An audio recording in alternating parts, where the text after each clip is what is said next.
Now, before we go on, there's just a couple of things I want to say. This is a bit of a drop in, an insert into the normal podcast, but I've got a couple of news items. Well, the first one is that we just noticed that this podcast is going to be broadcast for the first time on the anniversary of the Second Battle of Krithia. So that's enough to make you think a bit more, I hope. But the second thing is that date, the 7th of May, is actually Gary's birthday. Yes, the big boy is getting bigger all the time, and it appears he's getting older as well. So I'd like to wish him a very, very happy birthday. And the third thing, and this is in his honour, of course, I've arranged for the publication of my latest book. Now, this is in audio form because the books are being delayed, the actual printed books, until February next year because of the virus thing.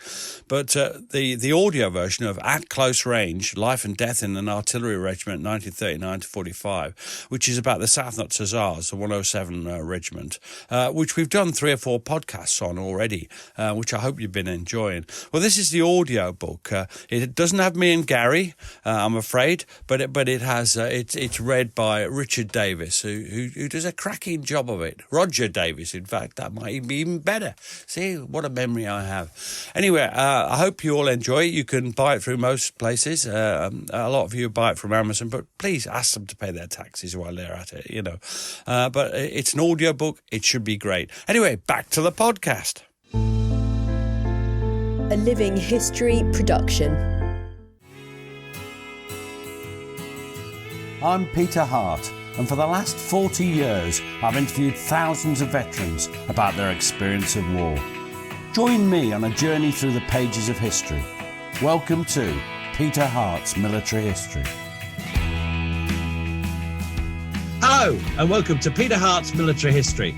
And this week, I and my good friend Gary Bain, the eye candy of eye candies, we will be recording Second Battle of Krithia, which is in early May 1915. And I'm really looking forward to this one because it's about Gallipoli, and everyone knows that's my favourite. Yeah, morning, Pete. I think for the benefit of the listeners, we should say that during the current coronavirus crisis, we're actually recording this remotely. So I had the pleasure of observing you through video conferencing, and you seem to have had a bit of work done at your house. You're coming to me live from the dungeons that you've just recently had fully equipped.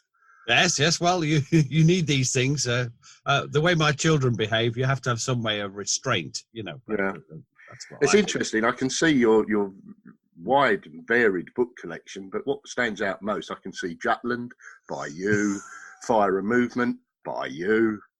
Why do you have so many of your own books, Pete? I have them because, as you well know, I can't remember a thing I've bloody written. I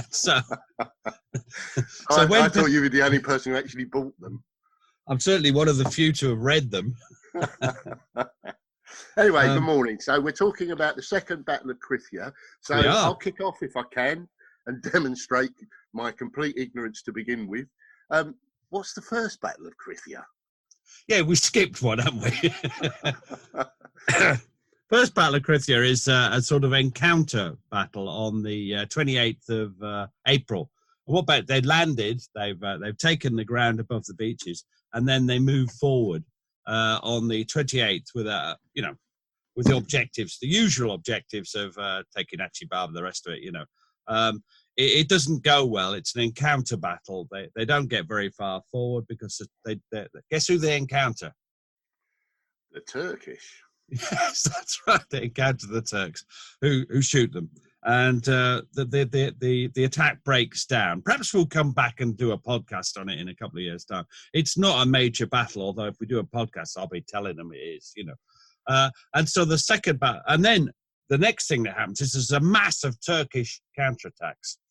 The main one is on the night of the 1st of May, and they hit a couple of battalions of the 29th Division, who memorably run away for a while, but then counterattack, which is fair enough.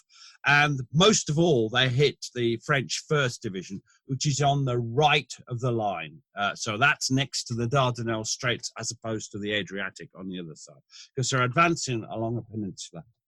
And can I point out that you started that conversation with that it was the usual objectives? I mean, how telling is that? Yes, that is a bit of a sign, Gary, that things aren't going wrong. That things are going wrong. The objectives, as on the landing, originally the landing objective. Thank you for prompting me here because I'd forgotten. But the first is the dominating hill that dominates the whole Hellas Peninsula, called Achi Baba. That was the first day objective, and it's always the objective from then on. The real objective, the second day objective from the original landings, is the Kilid Bahia Plateau. And once they've got that, they dominate the Narrows, and on the third day, the fleet could go through. So they never get to any of those. They never get to Achi Baba. So from now on, the objectives are always either the village of Krithia, which is unprepossessing, which is slightly more polite than last time I think I mentioned it, village, on the way to Achi Baba Hill. So, that's the objectives. And is Khalid Bahia what our good friend Bain refers to as that big bastard? How rude of Balent. I can't believe he'd say things like that. Balent is the best Gallipoli guide. The best young and virile Gallipoli guide, I think we've put it. Thank you for that.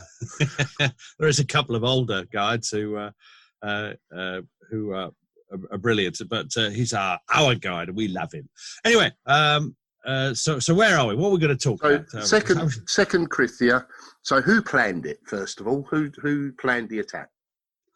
Well, it's basically planned by Hamilton, who gives the orders to. So that's General Sir Ian Hamilton, who commands the Mediterranean Expeditionary Force, and he gives his commands essentially to Major General Aylmer Hunter Weston, who is a controversial figure who will be returning to later on. He'd been very rapidly promoted. He was a colonel before the war, promoted to brigadier, did well as a brigadier on the Western Front. Some quite innovative things. He always rode a motorcycle. He thought that was a quicker way of getting around than a horse, which is a sign that, something about him. He did well crossing the bridge at the Bain, because he realised as an engineer that it would bear their weight, the men crossing, and he'd done well. But we're coming back to him. But he was the man who did most of the planning. Yeah. We ought to talk about some of the difficulties he was facing. Do you not think? Because this is one of the things. Yeah. So we've both been to Hellas. So what sort of problems did he encounter? Well, let's talk about the terrain first, because this is quite interesting. Now, you can't. I've got a map of Hellas in front of me. Hello, map. But I've also got and this is you're going to think something rude here. I've got my right hand right in front of me. And if you put your right hand out in front of you, it is a map of Gallipoli. Because although it's not mad terrain like Anzac, it is quite interestingly split up. And it's split up by a number of gullies and spurs. So if you put your right hand in front of you, Achi Baba is basically where the bone of your wrist. That's what that's called. Think of that as Achi Baba, and then in front of you you have a series of small spurs and gullies. So if you take them from the right, you have Gully Spur. That's your little finger. The gap between them is Gully Ravine. The next finger is Fir Tree Spur. Then you have Krithia Nulla, Krithia Spur, Achi Baba Nulla, Kerev Spur, and then the gap between your thumb and your forefinger is Kerev's Dare, which is a massive. You've seen it, Gary. You've been down it, and actually, due to my brilliant guiding, you've climbed out of it. I think. It was lovely. Yeah, lovely. Yes, that's not what people say when I say up there. And I've told you before, I hate Spurs. Yes, you have said that. As an Arsenal fan, you do hate Spurs. Yeah, just to explain for anybody Australian who doesn't actually know who Spurs are. Mind you, we don't know any Australian teams' names, do we? They're probably called Tigers, Wanderers, Tigers, Sausages, that sort of name. Anyway, so the back of your hand is a map, or you can look. We will load a map of the objectives on internet. Is that your right hand? Yes, it is. Sorry, we've got a video link so we can see. I'm having a look, and clearly my map's in 3D. Well, that's it. It's a 3D map. Now, there is a problem, because if you're advancing, can you imagine, if you're advancing up these gullies, then they dislocate you. It means that it's difficult. If you're in one of the valleys, it's the nullahs, it's difficult to see what's going on. It's difficult to maintain a steady rate of advance. It's also, it enables the Turks to counterattack either down a spur or a valley, and there's not much you can do about it. It's quite difficult ground. It's not impossible like Anzac, but it's difficult. Now, the other thing... What were the Turkish defensive positions like? Because presumably they weren't just sitting there allowing us to merrily climb our way up these spurs. Well, they're about halfway up. So they're about a mile in front of Krithia, and they have some dug trenches, but a lot of it is improvised at this stage. So they're shallow trenches, or they're using natural features, the edges of woods, that kind of thing. Or on the right, on Gully Spur, they've got Y Beach, above Y Beach, as a natural defensive position. We talked about Y Beach. This is why it would have been useful to have it. The reason they didn't have it is because the Turks took it off them. And let me get this out there very early, because when we did V Beach, there's the debate about the machine guns. Were there machine gun posts around Hellas at this time for Second Krithia? Yes. They moved up their own, and they had a set of German machine guns off their warships, taken off the warships with German crews. So now there are machine guns. So the whole thing's got worse. The other thing that Hunter Weston and Hamilton had to bear in mind was that their troops were in a terrible state. So what did they have ashore? They had the 29th Division, and they're pretty exhausted and started to be a little bit demoralized. They've been fighting, if you think of it, almost continuously since the landings on the 25th, and they hadn't exactly had a good night's sleep before that, had they? So they were tired, and they were getting near the end of their resources. The Royal Naval Division, which had no artillery, was split up. It was inexperienced, and they didn't know what they were doing. The old arse and elbow routine is they didn't know their arse from their elbow, and they were in a bad state. They were split up. Most of them at this stage attached to the French. The French 1st Division had terrible casualties and was calling for reinforcements.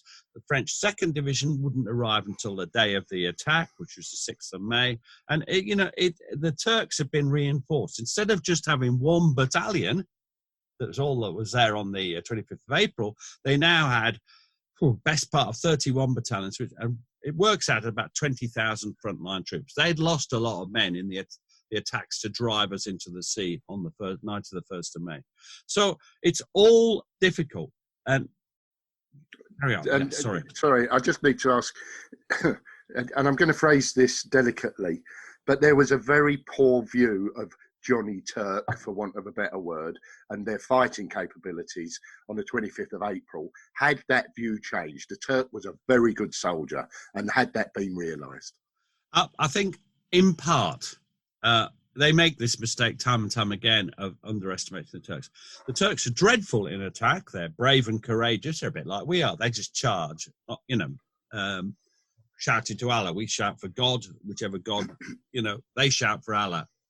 Equally useful, I think, in attack. In other words, they get mown down. In defence, though, the Turks were much better than us, I think. They're really good. They're absolutely determined. And the reason they're better is they're tougher. And they're defending their homeland. Thank you. Great point. Yeah. And so, Hamilton knew that it would only get worse. There's 20,000 there. It's going to be 30, 40. The Turks are going to feed troops in. So speed is essential. But will he have enough reinforcements? Because his troops are in trouble. And it's always this thing at Gallipoli. Can you attack? If you don't attack, the Turks get stronger. If you wait for reinforcements, the Turks have got really strong. This is going on all the time. And so what he does is swallows his pride a bit, and he calls for the 42nd Division. They're a fantastic bunch. I love them. They're my second favourite division. They're East Lancashire Division, and they're territorials. They've been spending their time training in Egypt since the start of the war. Training hadn't been of much relevance to real warfare. I suppose a lot of them have got VD. I'm not supposed to say that, am I?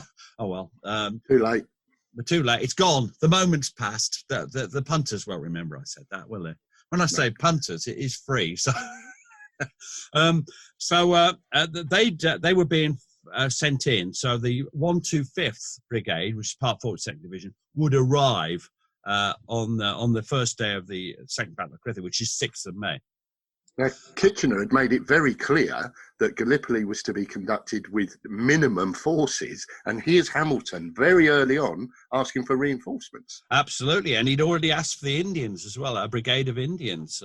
So, I mean, it's clear that force generation, which is a crucial part of any operation, had been ignored. They didn't have enough troops, and they weren't the right sort of troops.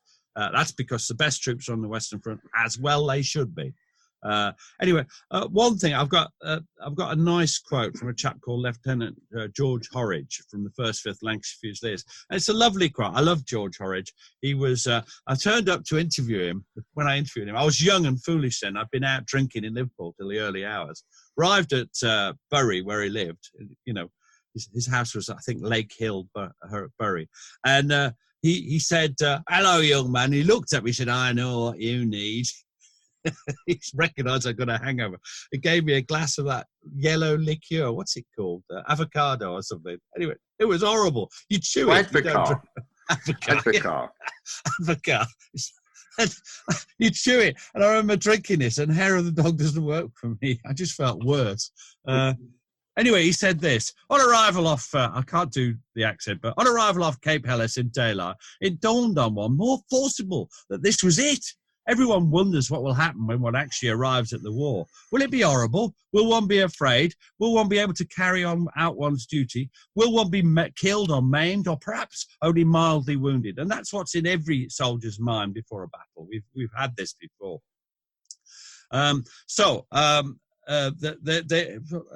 Hamilton had also arranged for the New Zealand Brigade and the 2nd Australian Brigade to be moved down from Helles, but they wouldn't be there in time, really, to join in the initial attack. Now, the plans he made, Hunter Weston made these plans, they're completely unrealistic, you know. And one of the, I'm sure Hunter Weston realised this, but he's a can-do kind of general. This is not a good thing. He's over-optimistic. And basically, the French would advance to capture the Kerevs there, looking at your hand. That's the gap between your thumb and your forefinger. And then it would act as a pivot while the British line pivoted on that and moved forward towards the village of Krithia and the hill of Yazi Tepe, which is fundamentally where the knuckle of your little finger is.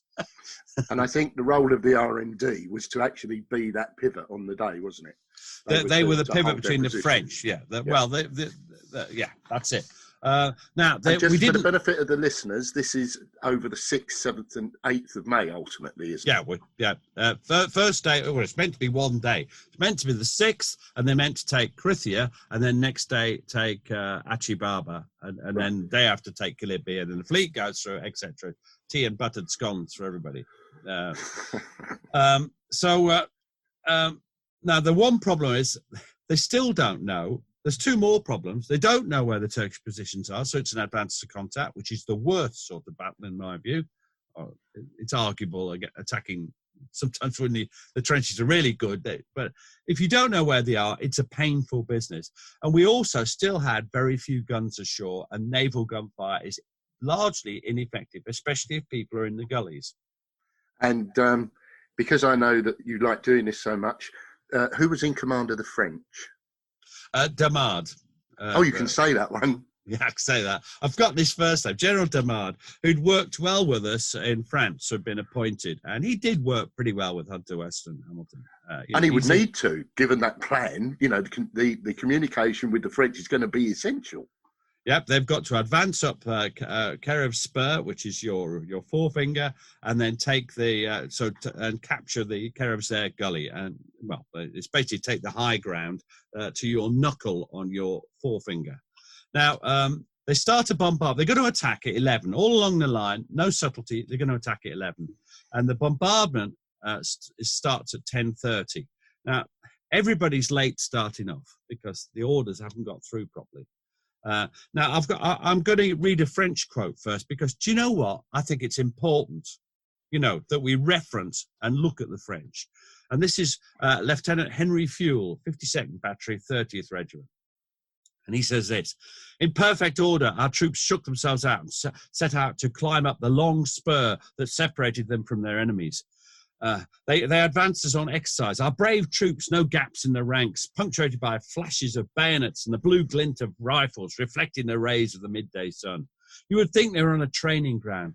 But what is there to say? This wall of steel stops, hurls itself at an obstacle that it can't breach, hesitates, immobile for an instant, then all the geometric lines fall apart. Groups running right, left, thrown into confusion. All the while, Turkish machine guns rattling away, tearing at the air, ceaselessly firing into a wall of palpitating flesh. Wow. And the point is, they always mention machine guns, and there were machine guns, but it's as much, if not more, rifle fire. And you mentioned right before that there was a barrage scheduled before the attack. Forgive me, I may be wrong here, but I think, wasn't it contemporaneous to the shell shortage that was being reported on the Western Front? So did they have enough guns, enough ammunition for that sort of bombardment? Of course they didn't. And that's the stupidity of trying to do Gallipoli at the same time as the Western Front. Yes, there's a shell shortage at the Western Front. We're fighting battles around the Neuve-Chapelle area, Festubert, the rest of it. We're completely running short of ammunition, and we haven't got much ammunition here. The bombardment, it would be polite to call it desultory. So why wasn't one or other of the fronts given priority? I mean, I would suggest that the Western Front should have been given priority and just holding in Gallipoli. You're there, so just hold it. Why did nobody actually say this is the priority? They did. They said the Western Front's a priority, but people at Gallipoli wouldn't have it.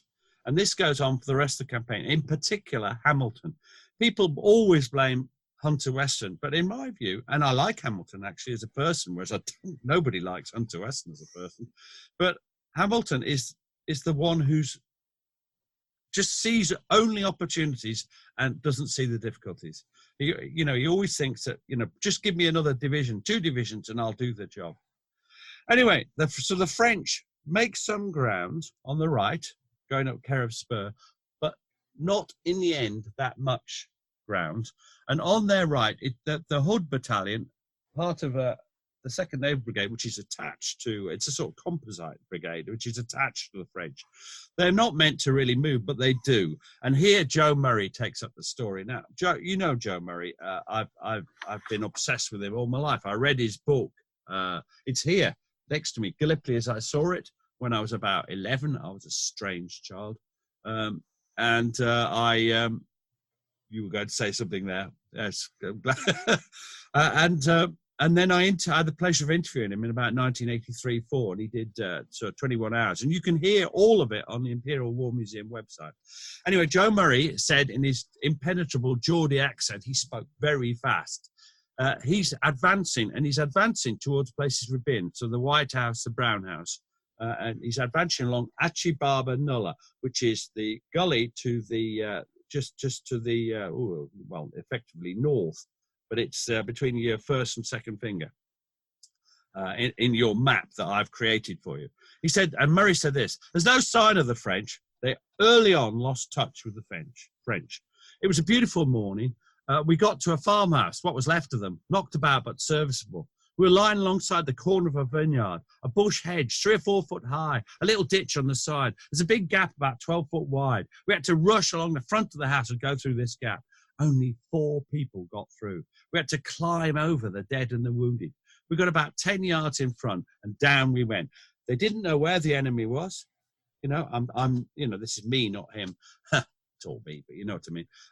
And they were under increasingly heavy fire, and he found himself with 3 friends, and he gives them names. The names that I'm going to use and he uses are not real. He changed the names because their relatives were still alive when he did this, when he did his book back in the early 60s. And he goes on, we crawled up more or less line abreast. That's his three friends and him. But the bullets were hitting the sand, spraying us, hitting our packs. How about another dash? Off we went. Another 15 yards. One drops. Everybody drops. We got down again. We decided to go a little bit further, and all four get up together. Yates was in front, and all of a sudden he bent down. He'd been shot in the stomach, maybe the testicles, but he was dancing around like a cat on hot bricks, fell down on the ground. As soon as we got near him, he got up and rushed like hell at the Turks, and bang, down altogether. Out for the count. Young Horton, he was the first to get to Yates, and he got hold of him and sort of pushed him to see what was wrong, when a bullet struck him dead centre of the brow, went right through his head and took a bit out of my knuckle. Poor old Horton. He kept crying for his mother. I could see him now, hear him now at this very moment. He said he was 18, but I don't think he was 16, never mind 18. He was such a frail young laddie. And I remember Murray telling me that. He was blind. He had gaps in his vision. He could just see through a little channel, like through a telescope. But he was getting increasingly blind. And I asked him about his memory. He said it was like a cinema show. He could see it in his head. And when he was telling me about that, his voice, you could see he was reliving. He was quite upset. And it is upsetting, this kind of stuff. That demonstrates that things started to go wrong very quickly between the R&D and the French. And actually, that's critical. Maintaining contact with the French is absolutely critical, and it goes wrong straight away. Well, when they're going to be the pivot, if you think of your elbow, they are their elbow joints. So, the from your tips of your finger, that's the Adriatic, to your elbow, that's Kerev's there. That's meant to go in a pivot towards the Yazı Tepe. They don't know where the Turks are. Why is advance to contact so difficult? It's because you don't know where they are. They're in a ditch ahead of you. You're in the open. They open fire, and before you know where you are, you're dead or not dead. And there's a lot of references in the quotes, particularly, I revisited Defeat at Gallipoli by your good self, and I nearly said Nigel Kennedy, Nigel Steele. And, it actually, there's lots of quotes about, fire from all directions and not being aware of where the Turks are. That demonstrates fully the difficulties of advanced contact. It does. It's bloody awful. And the Royal Naval Division, the Composite Brigade, failed to keep in touch with the French, and they stagger to a stop. In fact, they retreat a couple. They get about 400 yards. On the left, they get shot to bits from the positions above Y Beach. So, that's on the Gully Spur. And in the end, nobody gets further than about 400 yards, which is bugger all. And correct me if I'm wrong, I think there are 2 machine gun posts above Y Beach at this stage, aren't there? Reportedly. I did say correct me if I'm wrong. No, I'm good. They always say there's 2. But we have... Basically, this is standard position. You know what you have on your side. Yeah. But what you imagine the other side have is always a little bit of speculation. So I'm always slightly dodgy about that. Sadly, there are not enough Turkish sources yet, and that's one of the great things in Gallipoli studies. And Harvey Broadbent and others have been working on the Turkish archives, and the more stuff that comes out of that, the better. So that's the 6th of May. The total failure is how I would sum it up. 7th of May, Hamilton, he speaks to Hunter Weston and Damard, and then he orders them to do it again. Now, Sorry. You mean exactly the same objectives? Exactly the same objectives and plan. Now, Hunter Weston always gets the clatter for this. And he says, yes, he does it, can do, General. But, who's ordering it? That's all I'd say. Hamilton. By this time, they've had a bit of reinforcements. They've got a brigade of the 2nd French Division and the 127th Brigade of the 42nd Division. Previously, only the 125th had arrived. They'd attacked on the left and nothing had happened. They'd got nowhere. Experienced soldiers? These are the territorials of 42nd Division. No, this is their first time in action. Great point. And let's have a look at one of them. Because on 09:45, on 7th of May, the bombardment begins again. Less than ever. Bugger all, in any way as a bombardment. I don't think on the Western Front you'd have even noticed it.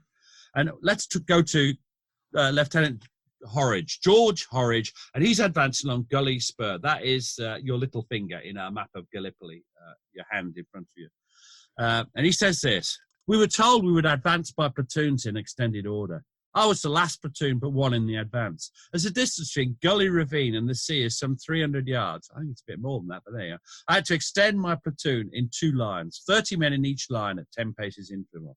The scrub was so thick, it was impossible to keep in touch with all the men, and one merely had to blow the whistle and hope that everybody advanced. You had to follow the people in front of you. When you found the line in front, you lay down. When they got up, you got up and continued the advance. And so we got started. There are a few hisses of bullets. As we went further, these got more and more. We came to a trench. Then we advanced still further. The amount of rifle fire we were under seemed to get bigger still. I began to lose control of the platoon because I simply couldn't see them in the scrub. All I could do was blow my whistle, beep, beep, and hope the NCOs were doing their job. Eventually, we got to one trench behind the front line. Next to me was an old soldier called Collinson. We got out of the trench and we had to go at the double because the fire was very heavy. The bullets were hissing round. Swish, swish, swish, swish, swish. We ran halfway and then we got behind a mound. After a minute or so's rest, I said to Collinson, "Look, we've got to go on." And off we set again. I wasn't too bad a runner, and I outstripped Collinson, and we eventually leapt into the front line trench. I'm sorry to say that Collinson, in the last 10 yards, got hit through the chest or stomach. We got him in, but he died later. Now, the point I want to make to you is that all of this advance and all the trenches they cross, they're not trenches so much as ditches, is behind the British front line. And what does this remind you of? Well, it's a bit like the Newfoundland Regiment on the Somme, 1st of July. Who gets slaughtered advancing up to the British front line. Yeah. And it's the same thing. They're not attacking. They're getting to the front line. Now, if you're ready and it can have a bash, it's all on one page. This is the second quote from Horridge. And, So when they finally reached the front line, they're actually helped by the troops that have held the positions overnight in the subsequent attack. And Second Lieutenant George Horridge of the 1st 5th Lancashire Fusiliers says, "We got out of the top of this trench. The fellows were firing from the parapet, presumably at the Turks, who I hadn't seen hidden in the bush. But the fire was very, very heavy. We didn't get more than 10 or 15 yards before it was quite obvious that if we didn't lie down, we were just going to be hit. We lay down. You could see the bullets cutting the grass in places. I said to Captain Milnes, 'Sydney, do you think we should stop here? What about going down to the cliff?' he said. 'Yes, I think perhaps we'd better. It's no good stopping here. We can't go on against this fire. You go first.' So I got up and ran to the cliff edge. A fellow called Hudson followed me and he was hit in the neck. What happened to the others, I really don't know. We got under the cover of the cliff edge, got Hudson down to the shore. A naval cutter came and gave us some water, which had some rum in, which tasted very nice. They took Hudson off and we just waited for orders because what we had to do then didn't concern me as a second lieutenant." Now, that's quite interesting. The water thing's very interesting. You and I have both been there. It's very hot. It's very dry at this time of the year. Water is very, very important. And it is. It strikes me that they're bringing water in from the ships. So at that stage, they clearly hadn't sorted out the wells, which we've both seen. And it's really telling that, they're getting down onto the beach before he gets any water. That's not a beach, by the way. That's just water. It's the edge of cliffs, and it just drops to a sort of thing. But the point is exactly the same. Yeah, we didn't know where the wells were. So we're not locals. One of the big problems is the Turks have put bodies down the wells, and if they hadn't, we thought they had. It's that business. Water, yes.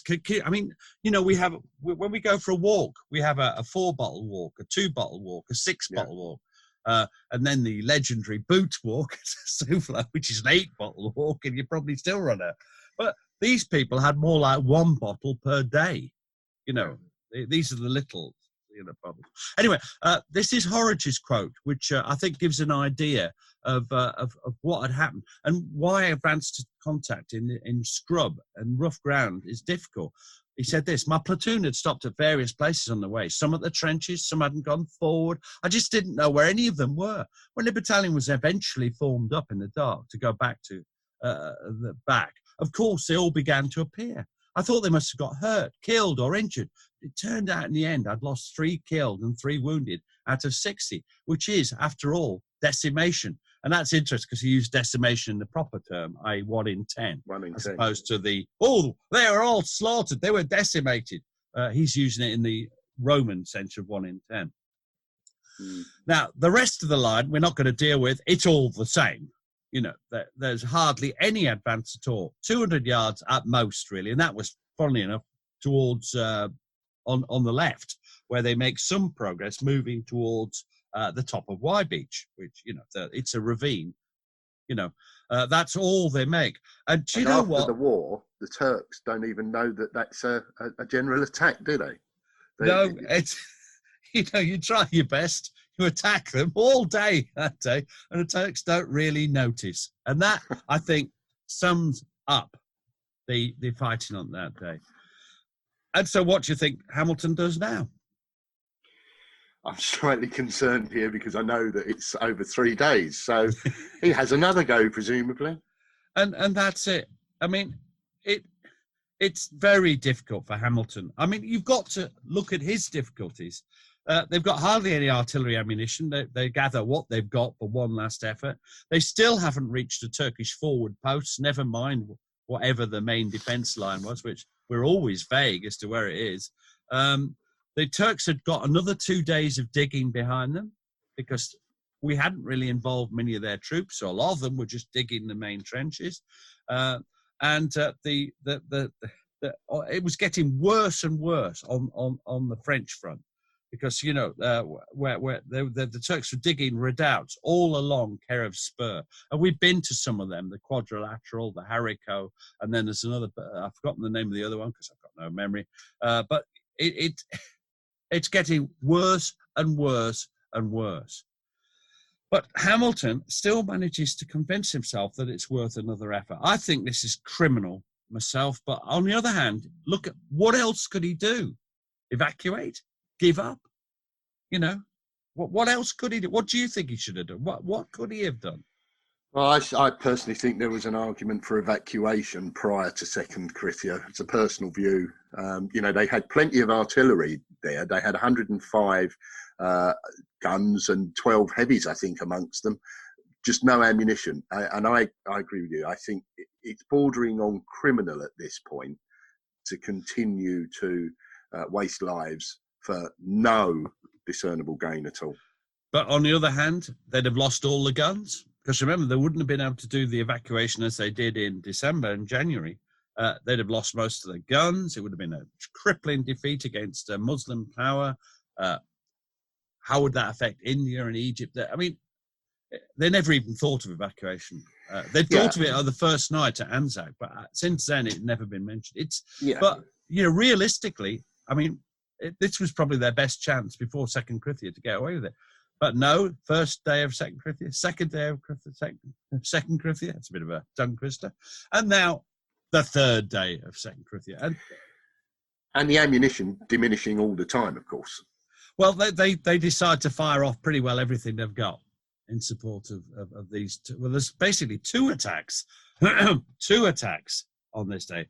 So what's going to happen? Well, they bring ashore the New Zealand Brigade, and that joins the 29th Division, and that puts itself on Fir Tree Spur, which on your map on the back of your hand is the second figure from the right. So it's next to your little finger. That's Fir Tree Spur.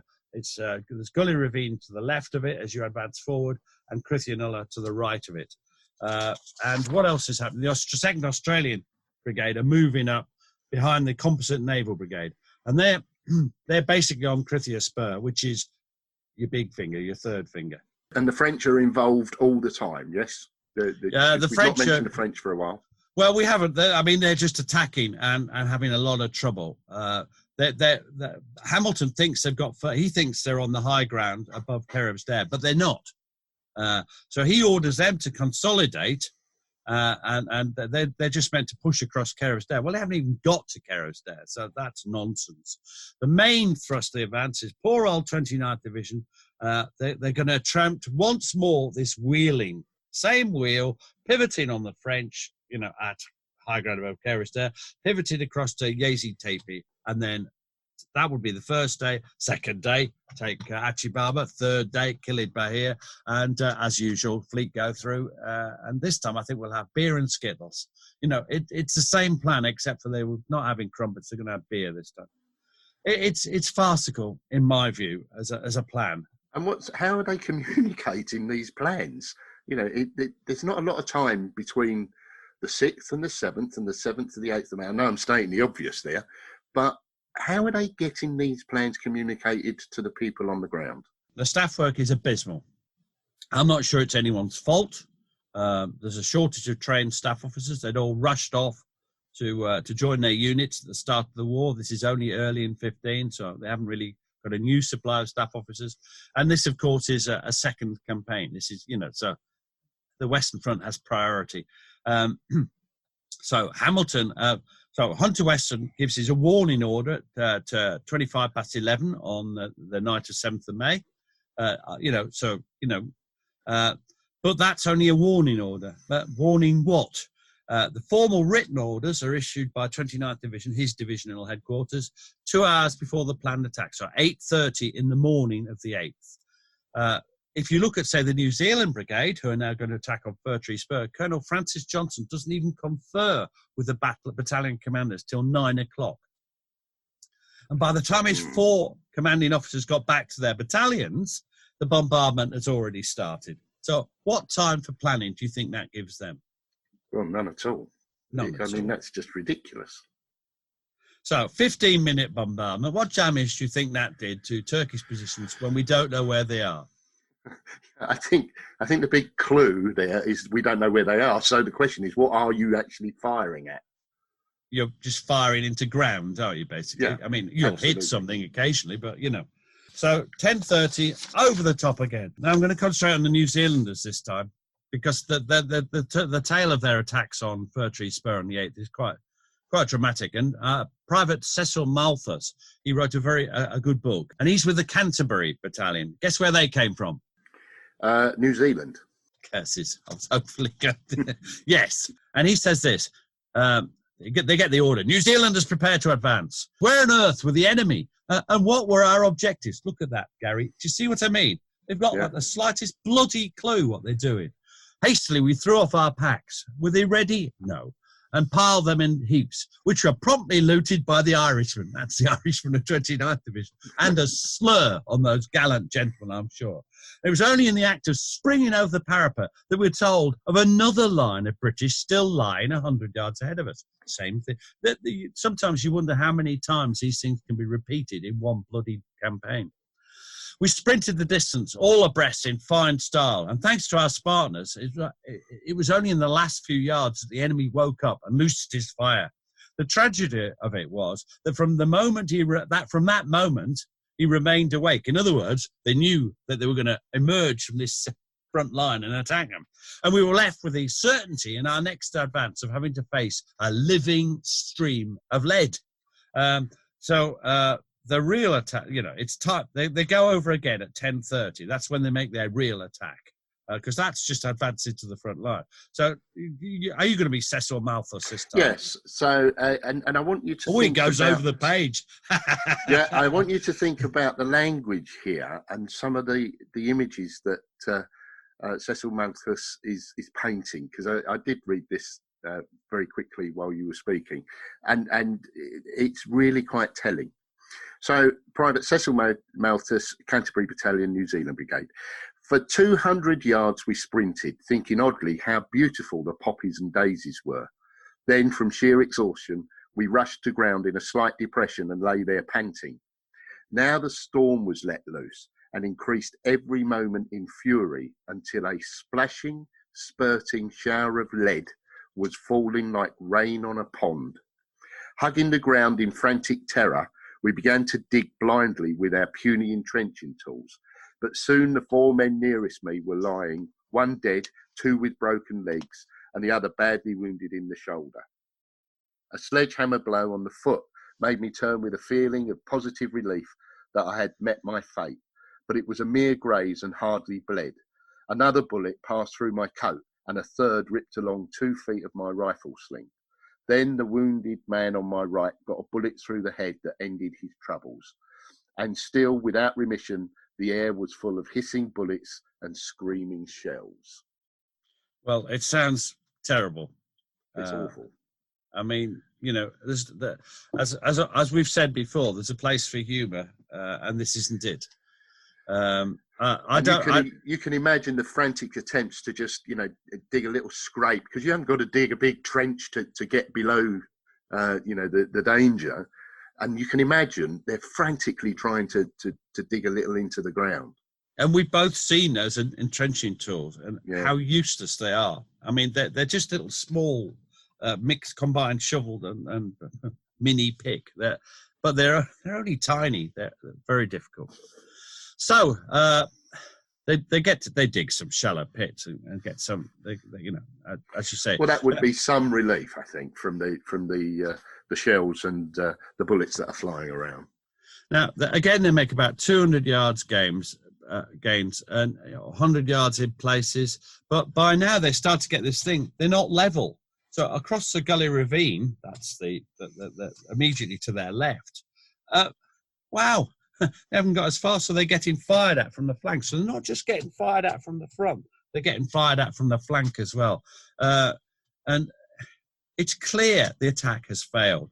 Now, at this point, Hamilton is already ashore, and he's put himself on Hunter Weston Hill 114. I think it's that one.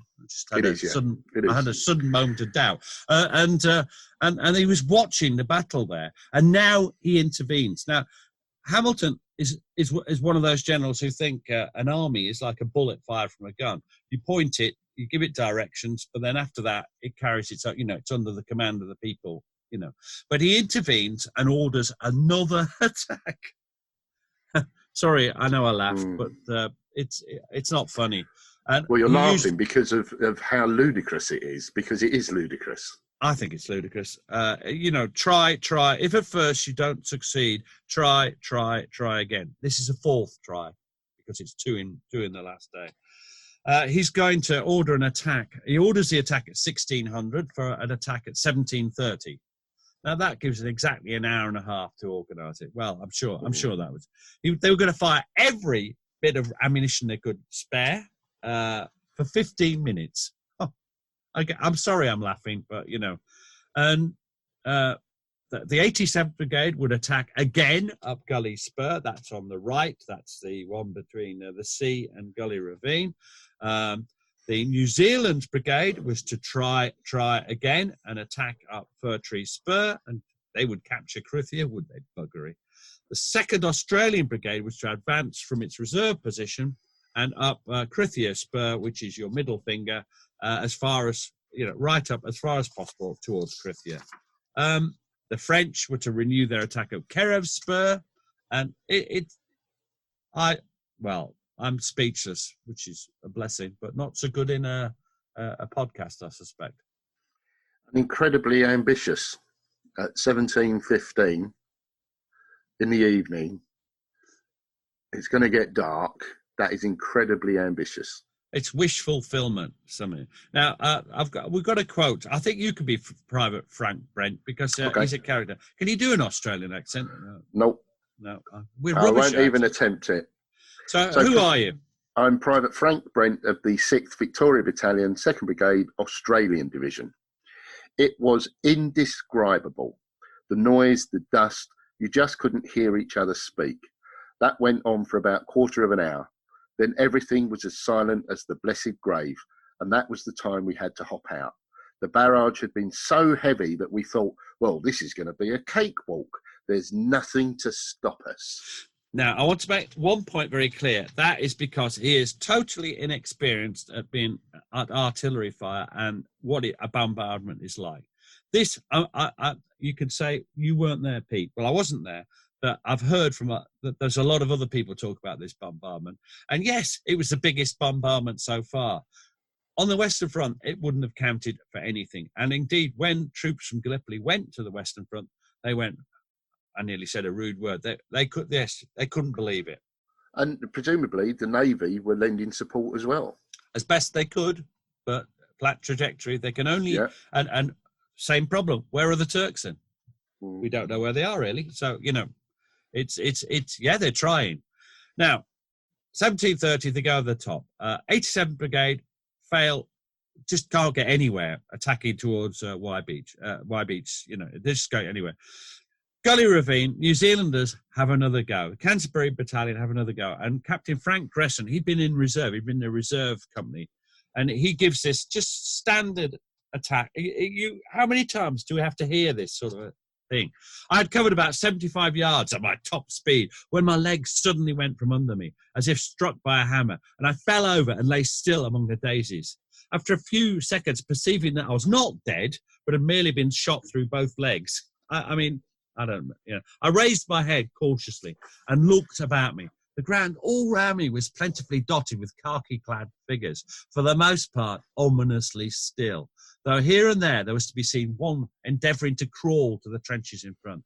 Just in front lay the Munster Trench. Again, they're advancing to the front line. And as I looked, one of the men in it beckoned to me with his finger. I made ready to act on it by unfastening my equipment and allowing it to fall off. As I was unable to get up, shot in both legs, remember, I had no alternative but to shuffle along as best I could. And using this mode of progression, I reached the Munster Trench and lay there in great pain, but sheltered from the constant stream of bullets. Again, so he's coming up. He's the reserve company. He suffers. This is all suffered advancing to the existing front line. Tragic, in my view. But now let's turn to the Australians. They're attacking on Krithia Spur. On your map, in front of your right hand, back of your right hand, it's the middle big finger. And it's bare. It's completely bare. No scrub at all. It's not like that now. Because now it's got vegetation, woods. It's got a lot of stuff on it now. But then it was completely bare.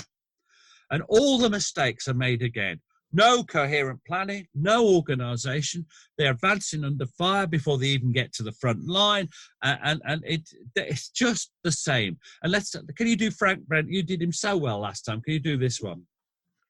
Private Frank Brent, 6th Victoria Battalion, 2nd Brigade, 1st Australian Division. You could see your mates going down right and left. You were face to face with a stark realisation that this was the end of it. That was the thought that was with you the whole time. Despite the fact that you couldn't see a Turk, he was pelting us with everything he'd got from all corners.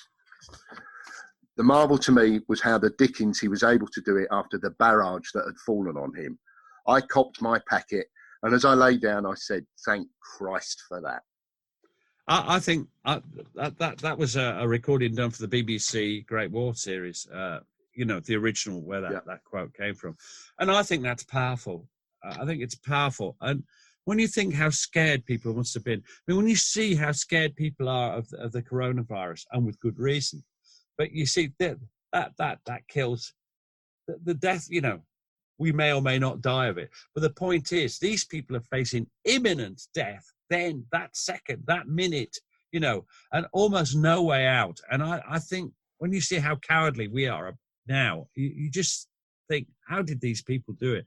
This is Sergeant Cecil Eads. He's with 7th Victoria Battalion, obviously same brigade. He said, "Well, we charged, and I love this. This is advanced to contact. Well, we charged, but what we charged, goodness only knows. I never ran so much in my life. Then the machine guns started. That stopped our charging. We advanced by short rushes to within striking distance, but were too decimated," that's the wrong use of the word, "to complete the attack. Captain Heron and I happened to be alongside each other, and there was a wretched Turk enfilading us with stray shots. It was dark by this time. Heron and I took turns with the rifle and entrenching tool until Heron got an enfilading bullet over the right eye. I then had to dig for the two of us.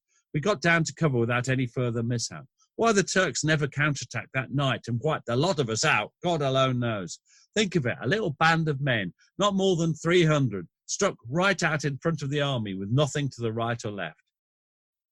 They got about 500 yards forward and formed a line about in front of Redoubt Cemetery. Now, if you know where Gallipoli, we've been there, Gary, Yeah.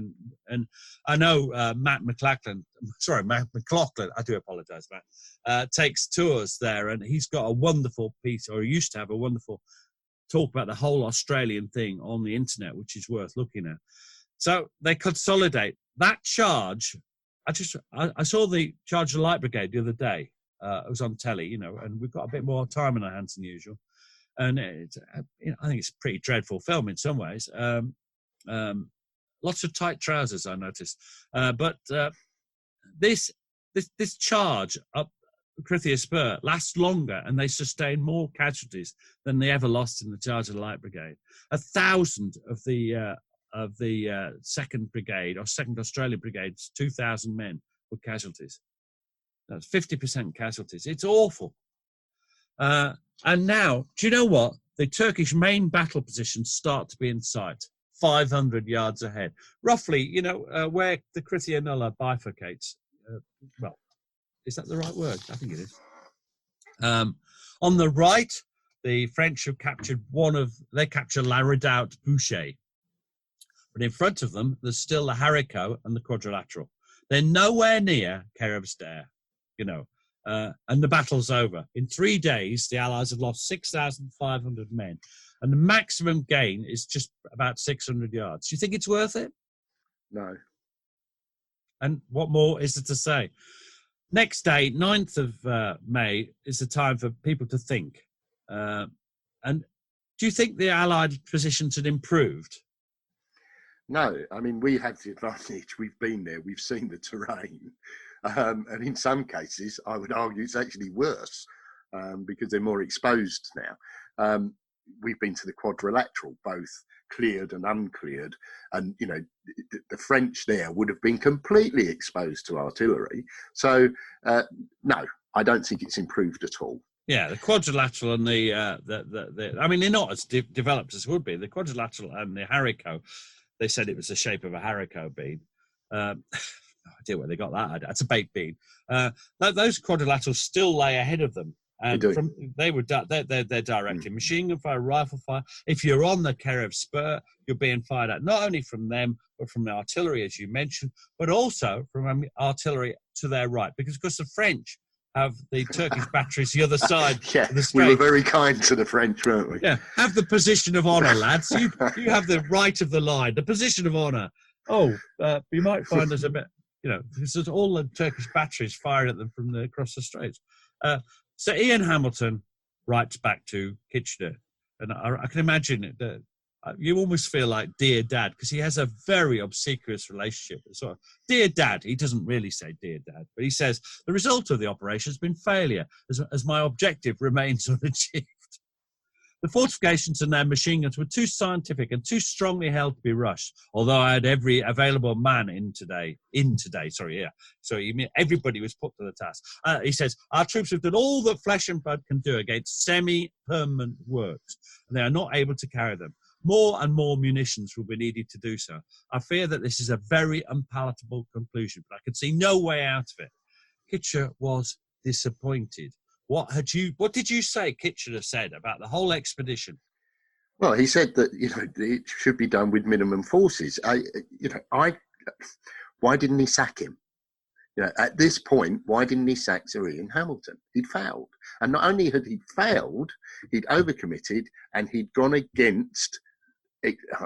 I mean, Kitchener was very clear. And now Hamilton's wasted, frankly, what troops were available. I don't know why I didn't sack him, but I suspect one reason is there's no easy alternative in mind. And remember, Hamilton is the Germans considered him the most experienced general in the world. He'd fought lots of campaigns. I mean, he'd been a British observer at the Japanese-Russian War.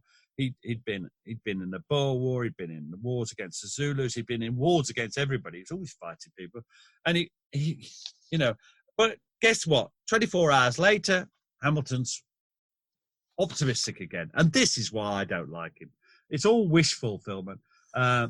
he wants to maintain a steady pressure against Turks and then renew the full-scale offensive. This will be the third Battle of Krithia, which we'll deal with later, and that's on the 4th of June.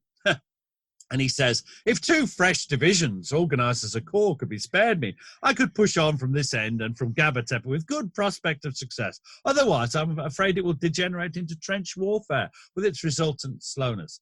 You know, and you can imagine what Kitchener thinks, you know, and he can't meet it at full, but he's on 10th of May, he says, I'm sending you the 52nd Scottish Division, Highland Division. No, not Highland. It's Lowland, sorry. 52nd Division anyway. Scottish, definitely Scots. And it's too late. They've already got trenches all across. And by the time they get there, by the time of the 4th of June, it's full entrenchments. It's not, you know, improvised defences. It's 3 lines of trenches. In my notes against that decision to send the 52nd Division, I've written the word "why." You know, it's... I can't understand Kitchener even considering meeting his request. And it's going ahead of the story. But when they get there, they're slaughtered. You know, they're fed into the attack piecemeal, and they are slaughtered. It's a dreadful story, Gallipoli, and they keep playing catch up. They say, "Oh, we've got to launch an attack because if we don't, the Turks will get stronger." But the Turks are already too strong for them. That's the reality. They never had a chance. I despair at the can-do attitude of Hunter Weston and the can-do and the lunacy of Hamilton. You know, I blame Hamilton more than Hunter Weston myself. And so, you know, in reality, following, well, probably earlier than Second Krithia, but following Second Krithia, had the Gallipoli campaign effectively already been lost? Yes, definitely. I think it had been lost before. I don't think it ever had a chance of success, given the strength of the Turks and the competence of both their leaders and the troops, and the natural configuration of the ground at both Helles and Anzac. But a lot of men are dying, and so there they are. And we haven't mentioned one thing that's going to start, and it had already started: disease, and that we'll have a separate podcast on conditions at Gallipoli. But disease. Dysentery in particular, spread by the flies from latrines and from everything. And from then on, as much as you send troops, by the time you've sent them, the troops that are already there are suffering so much sickness that they just top up the numbers back to where they were. And all the while, up on Achi Baba, the artillery observers are watching. The Turks are in their lines. They're digging their trenches. They're digging the quadrilateral. They're digging the haricot. They're digging lines above Kerevsdare. They're digging lines across the peninsula. They're digging lines here, there, and every bloody where. The campaign's doomed. All right. Well, thank you very much, Peter. And I look forward to our next video podcast, which I wait with bated breath. I think you'll find they're not videos. No, we're videoing. Yeah, we're videoing. But the punters don't get to see me and you picking our noses. Anyway, thank you very much. And I hope you've all enjoyed that podcast. Thank you, Gary. Cheers, mate. Cheers, Peter. Take care.